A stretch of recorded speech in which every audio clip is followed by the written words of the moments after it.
Welcome to USA Global TV and Radio, where our mission is to provide education, entertainment, hope, and inspiration.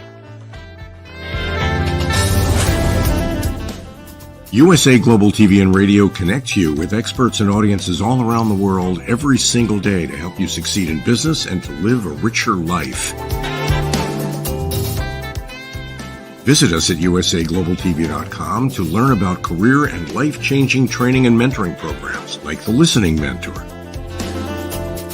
Subscribe to our newsletter to stay informed about our special programs and offers. Discover how you can become a guest on one of our shows or a host or producer of a USA Global TV and Radio show of your very own. That's USA Global TV and Radio, where the doctor is always in.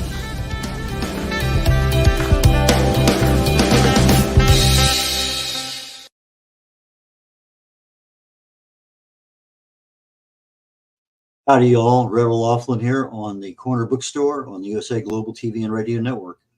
Normally, I have a chance to chat with our guests ahead of time, and I know a little bit about them. Things happen. Anyway, Sebastien de Castell is our guest today. He is a Canadian fantasy writer, very, very prolific writer, well over a dozen books: The Wheelwright's Duel, The Grave of Thorns, The Fox and the Bowman. His Greycoat series has been described as a cross between the Three Musketeers meets the high fantasy. So in our brief discussion just before we got here today, he was talking about magic and a book that he wants to put forth. We're going into that field of magic, just a little bit about what is real, what isn't, how does it affect our lives. And I'm going to let him go a little bit more detail of that. So Sebastien, please join me today. Hi there. Thanks Howdy. for having me on. Okay, so you're Canadian. What part of Canada are you living in? I'm in Vancouver. I was originally born on the East Coast in Quebec, but a long time ago I moved out here in Vancouver, and where it is a lovely, balmy. Well, I don't know what it would be in Fahrenheit. Here it's about 7 degrees Celsius, so it's a little wet and a bit of a chill, but not too cold. So it's a lovely place to be. It's been a long time since I was in Vancouver. It's quite a long time. Back in the 70s, I guess, is probably the best way to talk about the last time I was there. And I'm sure more things have changed than I can think about. But you got involved in writing at what age? How young was your first inclination to go that way? And then when did you produce your first book?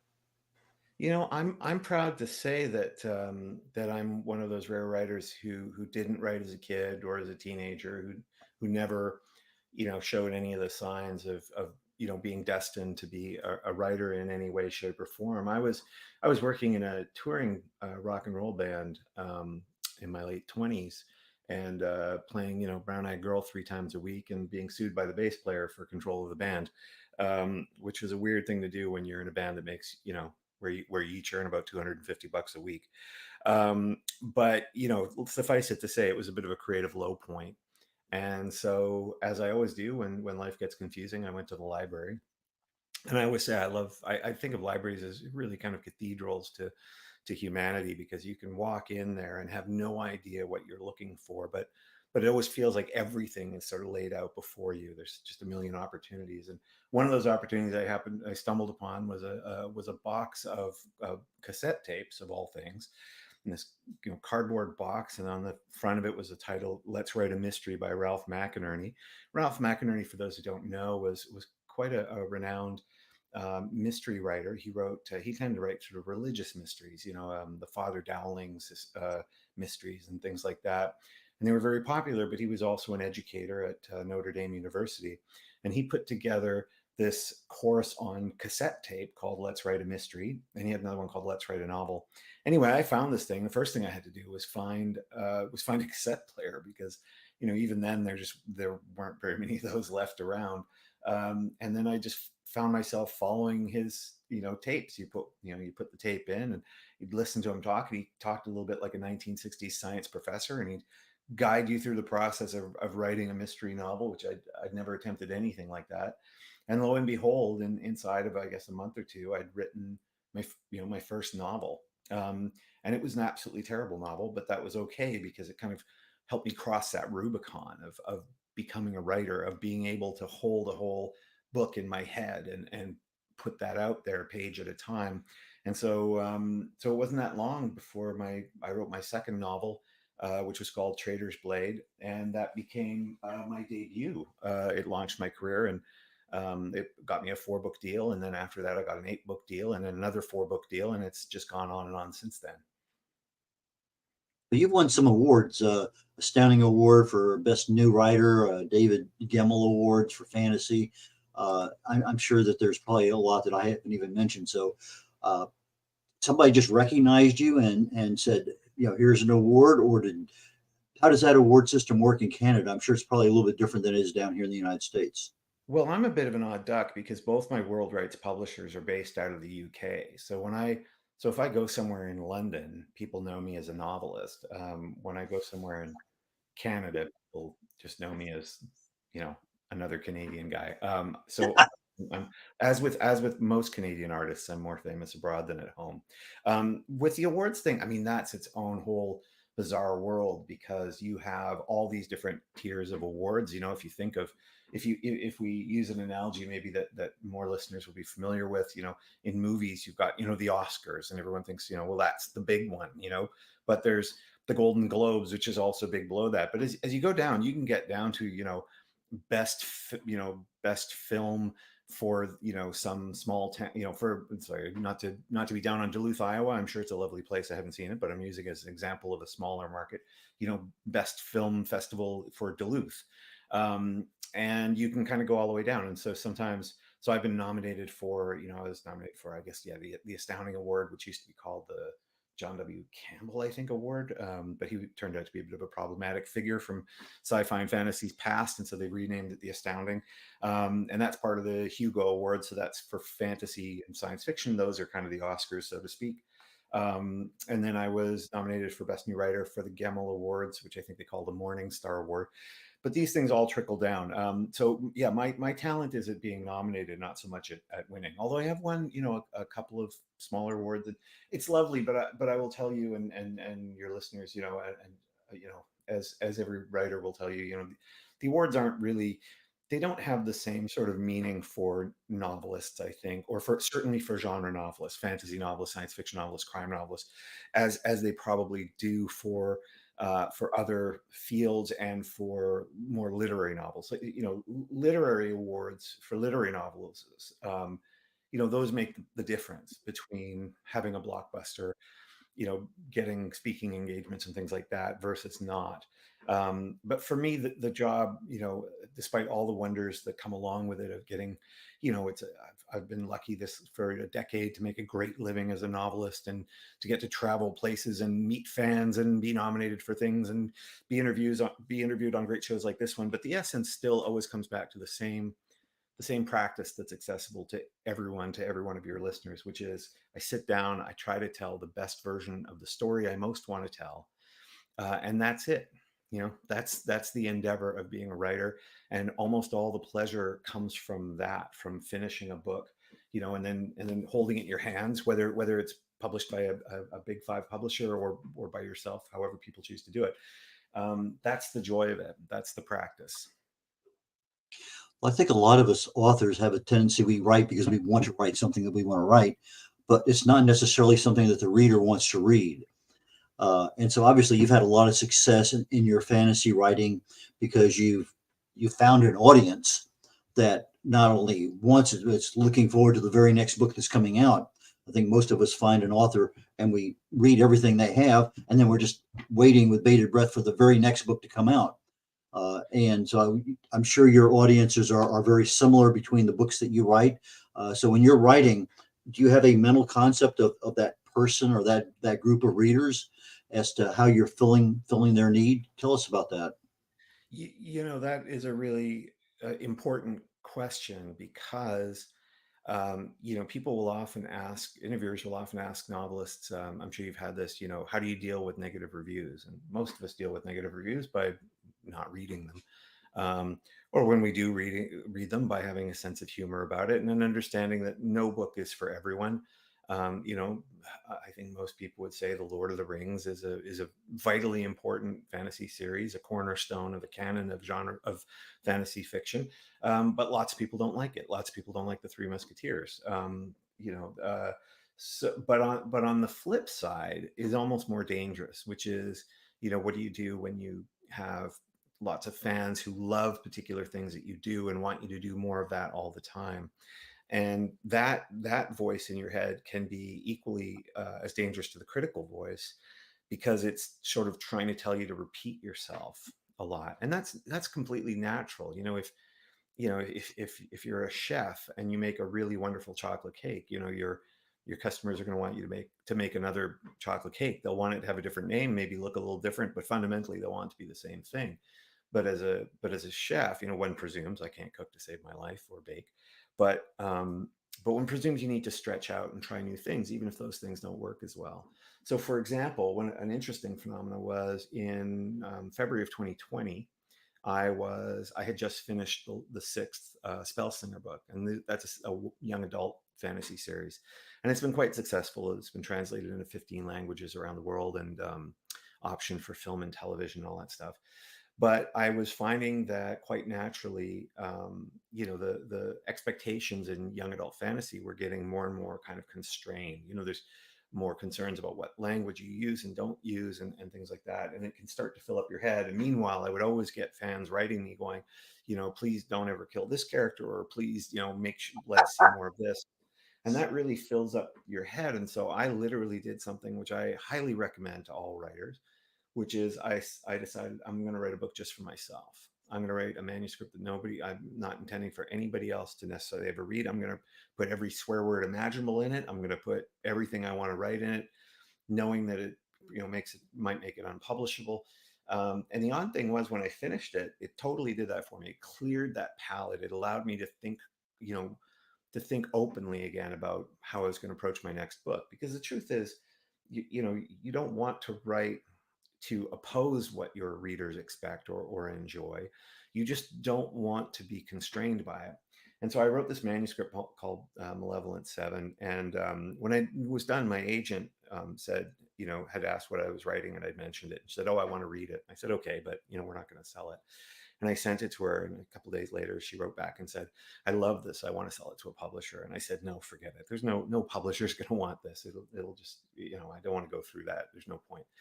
I just wrote it for me. And then she retired from the business, and my new agent said, "Oh, I've heard about this manuscript called Malevolent Seven, and could I read it?" And I said, "Sure, whatever." And then he read it, and 2 days later, he came back and said, "Oh, I love this. I want to sell it to a publisher." And I said, no publisher is going to buy this thing, but if you want to, embarrass yourself, go ahead. I'll tell you, Red, that was the fastest book deal I ever signed in my life.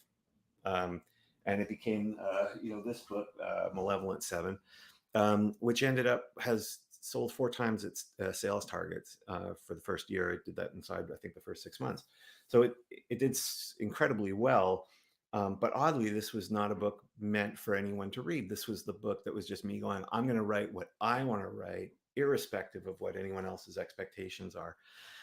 And yeah, it's an odd thing, but I think it's such a good practice, especially for for writers who have written a couple of books or a few books, and you put them out.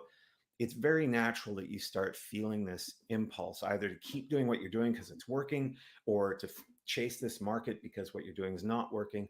And that's okay. I don't tell people don't ever do that, because it's kind of, you can't, if that's what's driving you, you can't stop yourself. But what you can do is go, all right, I'm gonna chase this market. I'm gonna do what people expect, but on the side, I'm gonna let myself write one book just for me, all the stuff I love, no apologies, no explanations, because that book may well turn out to, like I say, Malevolent Seven has turned out to be one of the most popular books I've written.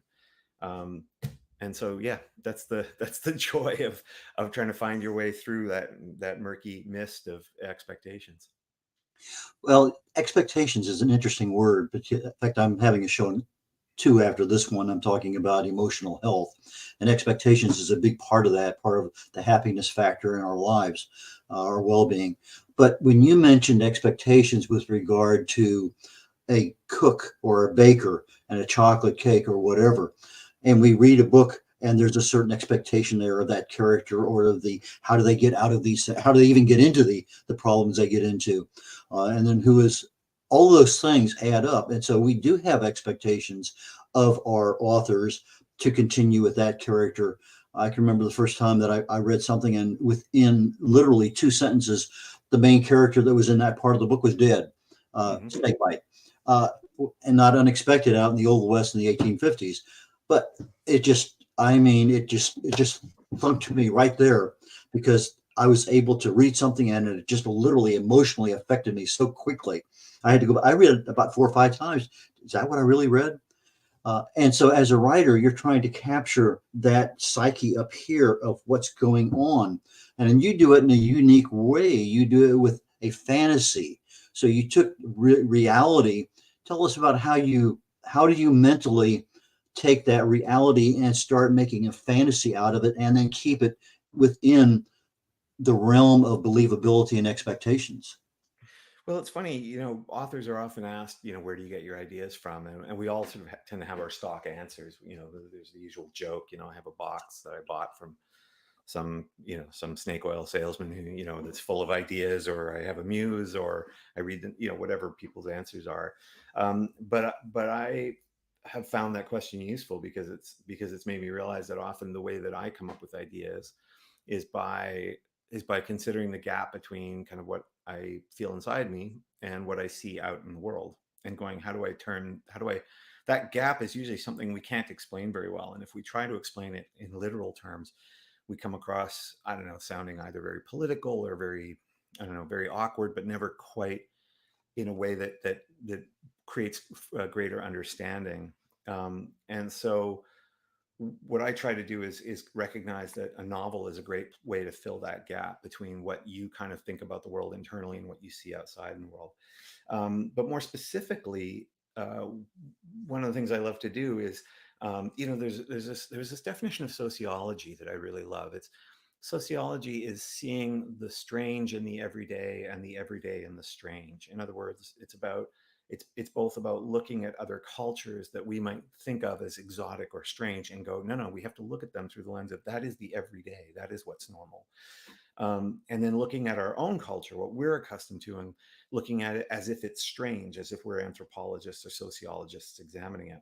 And so I often do that. And so I'll ask myself things like, if I see lots of focus on celebrities, right, in movies, and what, everybody deciding that if they talk about one political point of view or another, it must be more important than everyone else's, and sort of go, why do we have that phenomenon where we consider celebrities in that way, but we never, imagine that, for example, a theater actor might have the ability, might, when they're portraying a character on stage, actually be channeling the spirit of that historical figure. In other words, why do we have certain superstitions or cultural practices and not others? And that's really how Play of Shadows came about. So a long time ago, I used to choreograph sword fights for the theater. And so I got exposed to that phenomenon that we sometimes call the magic of the theater. And it really is very magical. In fact, if you think of a theater performance, it's a little bit like that, those bizarre 19th century occult ritual forms of magic, where, you have this stage and you have these special props and special outfits and costumes and lights and candles or whatever else, and this audience watching, and then they utter all these incantations, which are the script. And it all seems like the setup for a magic spell. And so I wanted to imagine what would it be like if you were if you lived in a world where the theater actually might be a source of conjuring magic. And so that brings us to Play of Shadows, which is set in a city where the theater is considered so sacred that some actors are believed to be talented enough that when they take the stage, they actually channel the spirits of the historical figures that they're playing. And our hero, if we can call him that, is Damelas Chadamantain. He's the great, great, great, great, great, great grandson of one of the first dueling magistrates. The very heroic sort of figure. Unfortunately, Damelas himself begins the story fleeing a judicial duel because he knows he's going to lose, and he hides out in a theater. And fortunately for him, one of the actors takes pity on him and helps him kind of join this theater troupe. But when Damelas takes the stage, playing a very minor role in a historical play, he accidentally blurts out these lines that are not only not in the script, they're completely treasonous. He basically accuses the city's greatest hero from the past of having been a murderer, and soon finds himself inhabited by the spirit of the city's most notorious villain, who's desperate to tell their own side of the story. And so soon this band of misbegotten actors has to find a way to either bring the truth to light and prevent a conspiracy from taking over the city and ultimately the country, or find themselves in the gallows. So it's a lot of swashbuckling fun, but it's all built on that thing of going, here's this thing I see in the real world, the magic of the theater and all the feelings that brings up. And how can I translate that into a fantasy world where I can then use that as the basis for an entire system of magic? Okay, so the what if happens, and here's the script. Somebody doesn't say the script, and boom, what do you do? How do you respond? How do you react? Mhm. And that might be fine for one line, but if it's going down a path that it was never there, I can see where uh, that can be very mentally challenging for the author, but even probably more so for the reader, because this is nothing that we've ever touched before. So you talk about swashbuckling. I see the two swords behind you. I'm sure you probably have other ones around your room there too. But tell us about the swords. Yeah, I started fencing. I fenced a bit when I was in college, and then did it again years later. And then that's what got me into choreographing sword fights for the theater. And fencing is just a wonderful sport. It's a wonderful physical activity. It's engages your entire body and your brain all at the same time. You have to be kind of strategic, but you also have to, figure out how to train your reflexes to just move a little bit faster. And of course, especially in the West, but really around the world, we have all these different traditions of sword play, ranging from, the classic sort of medieval, long sword, or what's sometimes called broadsword, those sort of broader bladed weapons, to rapiers, of which I've got one there, to which eventually becomes what's called the small sword, which is a pure, point and thrust kind of weapon, that was used in a lot of different duels, and then and ultimately the small sword sort of becomes the epee in modern sport fencing. So we have all these traditions around sword play, and it's just a wonderful kind of place to spend time, both in terms of for physical and for athletics and enjoyment, but also for kind of being inspired. And really, it's swordplay plays a huge role in a number of my books, and so I still love it to this day. I don't fence as much as I used to, but every once in a while I'll get the sword out and see if I can whack someone in the head with it. So when you are doing a role of a person in a sword fight in your book, uh, you know the moves ahead of time. You know what responses that are probably going to be there, and you're giving the detail of the blade itself as it's going back and forth in space. Is that a fair assessment of just the description of that part of the book? Well, I think that's something you need to do briefly, as briefly as you can. That's the challenge. The talent of writing a great fight scene, especially if it's swordplay or something to do with weapons, where the audience may not be familiar with the weapon or exactly how it moves, is that one of the first pieces of that scene as you write it out is you need to kind of introduce the reader, however you choose to do it, to the movements of that weapon so that they can imagine in their heads what it might be doing next, right?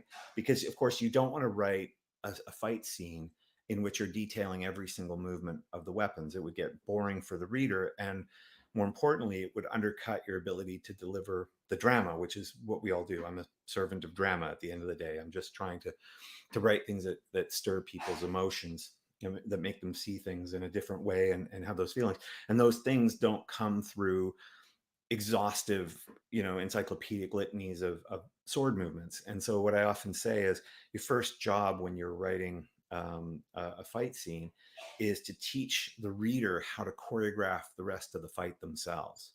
So you show them a little bit about how it works. You bring them into it in terms of how that weapon works and how it moves.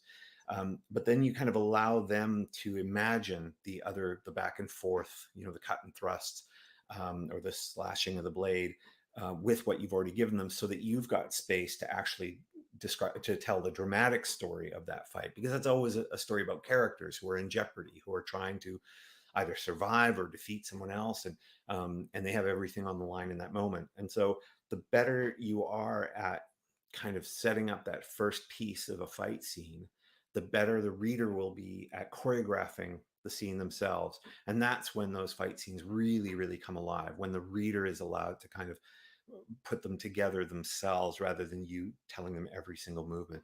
It's the same if I say to you right now, if we were to set up a scene where I say, the prosecutor stepped inside the courtroom and was, taken aback once more by the majesty of this, temple to justice, right?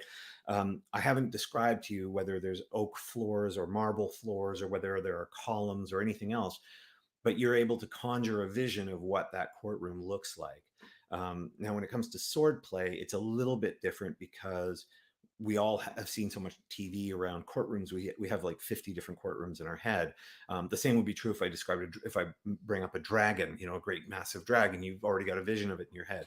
With swordplay, we have to do a little bit more, but you don't want to do any more than you have to. You want to let the reader be the one who is directing the camera and the story in their own imaginations as much as possible. So when we see a movie, we see all these extra things that we don't read about. So when I'm reading a book, I have, as you say, conjured in my brain the rest of the story, or the things that are not explicit. But in a movie, I see that, or in a play. I may read a book and then hear the play, the interpretation of that. Well, I don't remember reading that in the book, but that's really what happened, because it's filling in the blanks.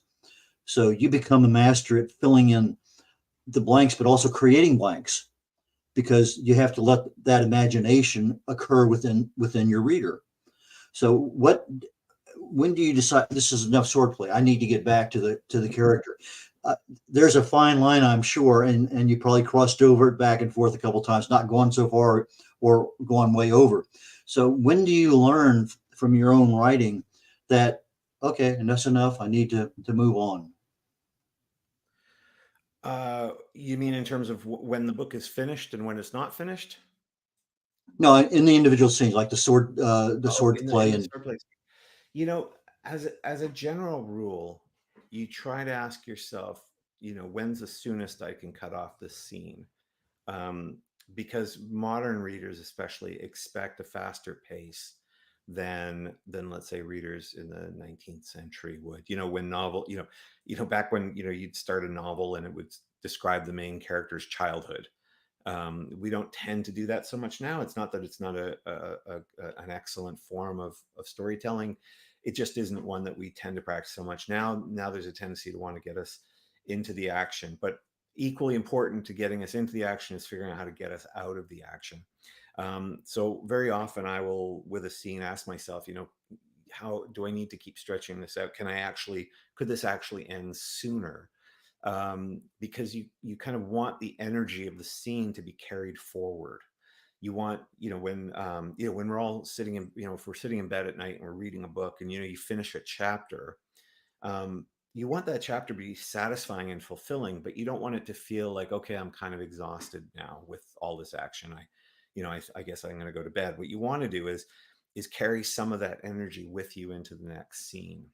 Um, so I will often ask myself, can I cut this a little shorter? With sword fights, I rarely find myself, or with fight scenes or, conflict scenes like that, I rarely find myself thinking, oh, I've stretched this one too long, because what I'm really writing is the series of dramatic emotional beats inside that fight. What does it feel like to be inside that fight? So, for example, if we're writing a fight scene, it's a sword fight. It begins. It's a young woman. She's maybe only 16 years old, and she's small, and she's in this tavern, and suddenly she's going to be forced into a sword fight with this hulking 6.5 foot tall brute. That's a kind of a setup that we've all seen a million times before. And so the actual fight scene for me isn't just showing that, her with her blade being skillful and him being thuggish with his blade, but then discovering that actually this poor guy, this big thug, he's only in that fight because he knows that because he's such a big guy, he's constantly, people always want to take him down. And so he knows that if he doesn't jump into this fight, the people that he's a little scared of might decide, oh, maybe he's not as dangerous as we thought, and maybe they'll take him down. So suddenly he's forced into this fight. Or maybe we find out through the course of the fight that young woman, who seemed like she was almost a victim of it all, set this whole thing up because she wants to take him down so that she can get to somebody that he works for. And so that's the real story. It's not the clashing of the blades. The clashing of the blades is just it's a wonderful vehicle for dealing with that drama, for dealing with those characters and what they're afraid of and what they want and what's standing in their way. So it's the clashing of emotions of each person involved. Yeah, and the more that you can tie that, when I choreographed sword fights for the theater, the more you could tie the emotional backstory, and the emotional stakes, and those twists and turns at that emotional level of the character to the way that they fight, the more those two things form a sort of a union, and all of a sudden it really comes to life. That's what you want. If you have a character who's you know just angry and out of control, but their sword moves look exactly the same as the other fellow who's calm and controlled, then it becomes a little harder to tell that story. Even when you're intentionally doing that, sometimes you intentionally want to show the character that's on the edge of losing total control, but their fighting is actually very precise. But you still have to find a way to show that something inside the way they move, just a tension here or there, maybe the lunge is just a fraction too short or a fraction too long, so that the reader gets that sense of, okay, this is someone on the edge. And so that when they're looking at that next move that you choose to describe, they're looking at it not just for the move itself, not for the spectacle, but for what it's going to tell them about the state of the character. Play of Shadows. Is there any part of that book you'd like to read for our audience? Oh my goodness. I wouldn't normally say so, but I will read. So I always hate spoiling books, but I will read for you just a little bit from the very opening chapter. Um, and so here it goes. And actually, because I spend a lot of time working on, how do I want to bring the reader into this world of this story. So here's just a little bit from the opening page of Play of Shadows. Everyone has a talent, and these days mine is running. So superb is my aptitude for panicked flight that it almost makes up for my less admirable traits, which include cowardice, poor fencing skills, and a regrettable tendency to forget those faults while making bold threats against brutish thugs who suffer no such deficiencies of their own. Run, rabbit, run, my pursuers cheered as they chased me through bustling streets and abandoned alleyways, over one crowded canal bridge and across the next. Run down your warren, run up the hill, run from the vixen before she makes her kill. The vixen. Of all the sobriquets adopted by professional duelists in the city of Jerest, surely Lady Ferica de Trizos was the most apt and the most terrifying. I'll leave it there so I don't spoil anything. So the Silver Vixen, huh? Yeah, it's I kind of love that setup, and in the various drafts, one of the things that altered in the various drafts of Play of Shadows was just the texture of that character, the vixen, who is this notorious duelist that Damalas is terrified of. She had cornered his father, his grandfather rather, who's a man in his early 70s, a former traveling magistrate, a former duelist. But now, around 70 years of age, she had cornered him into an honor duel. And Damalas, who has a propensity for being very bold in the moment and then realizing too late that he can't back it up, had managed to challenge her to a duel first. And so he was supposed to be right before the beginning of this book, he was supposed to finally be in that duel where he realized he was absolutely going to lose within 60 seconds and therefore ran. And now he's being chased through the streets by these bravos for hire, these kind of thugs called the Iron Orchids, who play a very big role across the story, but often hire themselves out for certain kind of tasks like chasing down fugitives and dragging them back to the dueling court, so that the vixen can have her way with them. And so, yeah, it's a tremendous amount of fun to delve into a fantasy world that has a lot of the swashbuckling that I love, not just from the kind of literary legends like Dumas, but also writers that people may be less familiar with, like Raphael Sabatini, who was writing in the 30s. He wrote Captain Blood. He wrote The Seahawk. He wrote Scaramouche. So I love all that world, but I also love the world of the theater and that blend of swashbuckling action and actors with all of their bizarre Shakespearean insults, and their sort of backbiting and vying for greater roles, even as the world is kind of falling around them, was just tremendously fun for me, and I hope for readers as well. When you have magic and fantasy, you have the option of bringing a character back who might have been killed earlier, even in an earlier book. Is that something that has interested you at all? I've never done that across the 16 novels I've had. I think, there's a fundamental rule. Remember, I mentioned that the first book I wrote was a mystery because I happened to be taking Ralph McInerney's cassette tape course of how to write a mystery novel. And in the mystery and crime tradition, particularly in the North American one, there is a kind of a rule about playing fair with the reader. In other words, you can't have a mystery solved with clues that the reader didn't already have. And I think that's also true when it comes to things like death in books. As a comic reader, as a kid, you'd often read, you'd have a huge comic book event where a very important character dies. And then, a couple of years later, they just bring them back to life. They use, either magic or they use some kind of technology, or, oh, it was actually a clone or something like that. And that's a bit of a soap opera device. There's nothing wrong with soap operas. I think they can be absolutely lovely.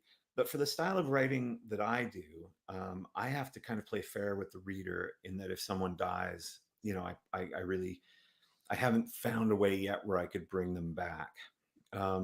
The only time that's ever come up is in a book where the main character has reason to believe his dearest friend has died. The evidence is all there, but it actually isn't them that's dead. It's and it's not like a clone or something, but it's just he finds the bones and and thinks that's what's happened. But I don't think I've never really considered bringing a character back from the dead because swashbuckling is a tricky kind of subgenre to write in because it's all about daring heroics. It's about trying to solve a problem the most daring and grandiose way imaginable, even though the odds are against it. Which means, if it works, it's wonderful, but it has to not work sometimes.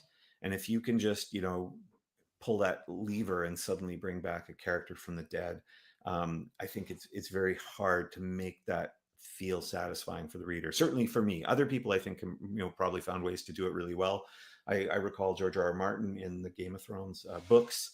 So the books, not the TV series. They didn't do this in the TV series, but a very important character dies, and in fact does die in the books. But they bring her back in a sort of very semi-zombie kind of state. In fact, I think they did something similar in the TV series as well, and it was sort of okay there. But yeah, I don't tend to do it.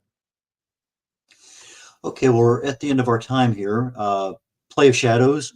Do you have anything that you really want to say about that we haven't talked about yet? Um, no, other than the fact that although it's set in the world of the Greatcoats, which was my first quartet of books, for readers who haven't read the Greatcoats, you can certainly jump in here. You're not going to feel lost. You're not going to miss out on anything. You can start with Play of Shadows. In fact, you can start with Crucible of Chaos, which is another book in this series that's a bit more of a mystery, supernatural mystery. But yeah, this is a tremendously fun novel. There's people have been waiting for this book to come out for 4 years. It was due to come out 4 years ago. But because of the pandemic, there were various publishing delays. And so it's finally here. And so I just hope people enjoy it. And how do they get it? Well, it's available all the usual places, all your major bookstores, your Amazons and Barnes and Nobles, and fantasy specialty shops, but pretty much everywhere. It's available on Audible for those who like audiobooks. Joe Jameson is one of the absolute greatest narrators in the business, and he's knocked this one out of the park. He does the narration in all my books. So if you enjoy his performances, and he is an actor, and so one of the things I love when he does the narration for my books is he gives all the characters their own voice, and it's a performance, not just a reading. And so if you enjoy him there, he does all of my other, almost all my other books, other than the Argosy books, which are voiced by the fabulous Kristen Atherton, who likewise brings all the characters to life. So yeah, ebook, hardback, audiobook. For people who really love special editions, there are, I believe, 5 different special editions of Play of Shadows out there with sprayed edges and foil and all this kind of stuff, from the Broken Binding in the UK, from Inkstone, from Goldsboro. I think Forbidden Planet has a version. So it's quite a big launch. So there's a lot going on there. So whatever edition someone wants, I hope they enjoy it. Our guest today has been Sebastien de Castell. And for the audio audience today, if you're trying to reach him, his books, https decastell, DECASTELL.com, decastell.com. If you're on our audio podcast version, we're mostly live video, but versions of this do go out on audio. Sebastien, fantastic. I learned a lot today. I learned that primarily sometimes you got to plan not only to get in, but you got to plan to get out as quick as you can. That makes sense. So you left me with that factor that I need to consider. So thank you so very much. Thanks so much, Red. Take care. Bye, y'all.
Women of the Caribbean and around the world, are you tired of the status quo?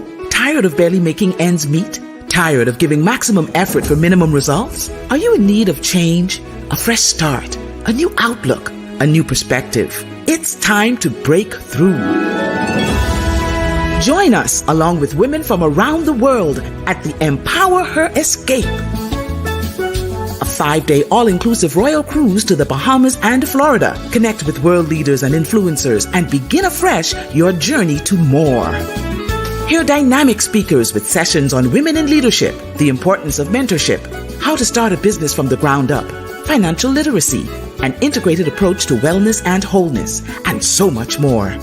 Guest speakers include First Lady Anne-Marie Davis of the Bahamas, Her Royal Highness Katerina of Yugoslavia Lady de Silva, Her Royal Highness Queen Sekothali Merhena of South Africa, and Coach Max, Global Multi-Six-Figure Wealth Coach. Cruise packages include 2 nights at an all-exclusive resort, gratuities, taxes, and port fees, red carpet welcome and extravaganza, course materials, and a souvenir gift bag, flight not included. The Empower Her Escape Cruise takes place on May 15th through the 19th, 2024, departing from the port of Palm Beach, Riviera Beach, Florida. Hosts for this life-changing event are Coach Cherish Hollingsworth of Florida and Coach Mercy Gilbert of the UK. For more information, visit our website at www.empowerherroyalescape.com or call us at 954-203-6608 or email us at cherishresiliencecoach@gmail.com. Connect, collaborate, celebrate at the Empower Her Escape Cruise.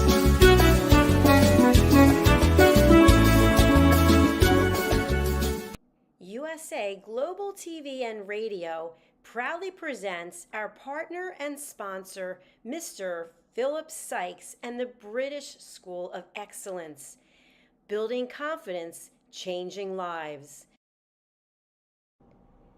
And now, proudly presenting the Polished Professional. On a transformative journey with the British School of Excellence's comprehensive suite of masterclasses, crafted to elevate your professional and personal life. 8 outstanding modules will elevate you to the next level. Module 1, Exploring Life's Purpose, delves into the depths of self-discovery, guiding you to chart your unique path to fulfillment and success. Module 2, Mastering Professional Presence and Confidence. This masterclass is a deep dive into the art of self-assurance and commanding presence, which is essential for standing out in today's competitive landscape. Module 3, Learn the secrets of visual impact, how to curate a personal style that amplifies your professional brand. Module 4, Mastering Professional Etiquette and Communication Excellence, navigating the nuances of corporate interaction with grace and tact. Module 5, Elegance in Eloquence. We impart powerful techniques to captivate and persuade any audience with your oratory skills. Module 6, Unlock the potential of your emotional intelligence, EQ, and harness the ability to connect, empathize, and lead with emotional savvy. Module 7, Mastering DISC, building a gateway to understanding behavioral styles, fostering better personal and professional relationships. Module 8, Mastery in Dining Etiquette, building your confidence to perfect the subtleties of dining with finesse, enhancing your social savviness at any table. Step into the Polished Professional program where poise, elegance, and excellence aren't just taught, they're instilled for life. Join us to redefine your potential and polish your professional edge. To learn more, go to thebritishschoolofexcellence.com. The British School of Excellence are investors in people. Let us invest in you. Meet Lady Ella, a special ladybug who is trained by Grand Beetle on how to listen at an elevated level. After earning her gold wings, Mother Earth and Father Universe asked her to travel across the solar system, teaching life lessons to creatures to respect one another and to listen. Learn more about her travels in the book series, The Amazing Adventures of Lady Ella.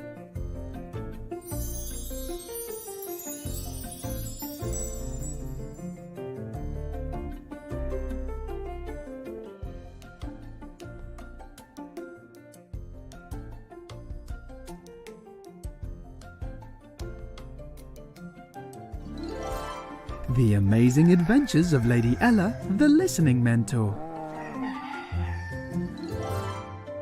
Lady Ella's ABCs of Listening. Lady Ella has afternoon tea in London. The ocean calls and Lady Ella listens. Lady Ella listens in the Baobab National Game Park. Lady Ella's space adventure across the universe. The magical adventures of Lady Ella and her super-powered friends.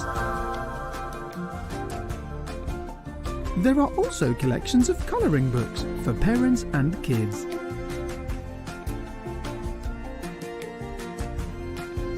Providing world-class education, entertainment, hope and inspiration. Join our team of elevated listeners to teach children elevated listening skills. Lady Ella would like to teach you and your family how to listen at an elevated level. If you're interested in learning life lessons as well as how to communicate more effectively as a family, go to Amazon and order Lady Ella's books. They're all there just waiting for you.